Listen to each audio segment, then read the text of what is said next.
আসসালামু আলাইকুম।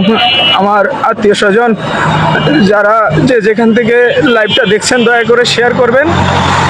আমি খুবই দুর্বল, আমি কাউকে ফোন দিতে পারতেছি না। দয়া করে আপনারা লাইভটা শেয়ার করবেন। আমার মতন যেন এরকম খারাপ পরিবেশ কারো যেন জীবনে না হয়।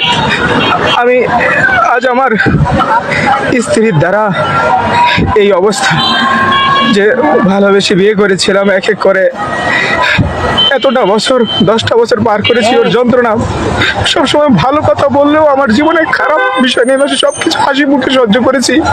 আমার স্ত্রী তার বাবার বাড়ির মা এবং ভাই বোনের কুপরামর্শে প্রতিটা নিয়ম সময় আমার সংসারে ঝামেলা করে বেরিয়েছে, প্রতিটা মুহূর্তে আমাকে অপমান অপদস্থ করিয়ে বেড়েছে।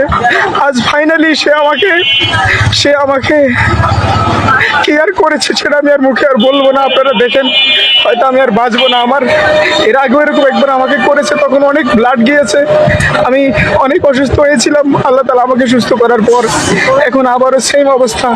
আমি এমনি তো খুব অসুস্থ, হয়তো আমি আর বাঁচবো না। কিন্তু আপনাদের কাছে একটা কথা বলে যাই, যদি আল্লাহ তাআলা আমাকে বাঁচিয়ে রাখে তাহলে এর সুষ্ঠু বিচার হবে। আর যদি মরে যাই, এই আপনারা যারা লাইভটা দেখছেন, আপনাদের কাছে অনুরোধ, এই বিচারটুকু আপনারা করবেন এবং আমার পরিবারের কাছে এই ভিডিওটা দ্রুত যেন পৌঁছে যায়, সেই জন্য আপনারা শেয়ার করুন। আমি অনেক আর কথা বলতে পারছি না। আমি এখন মুগদা মেডিকেল যাচ্ছি, আমার সাথে কেউ নেই।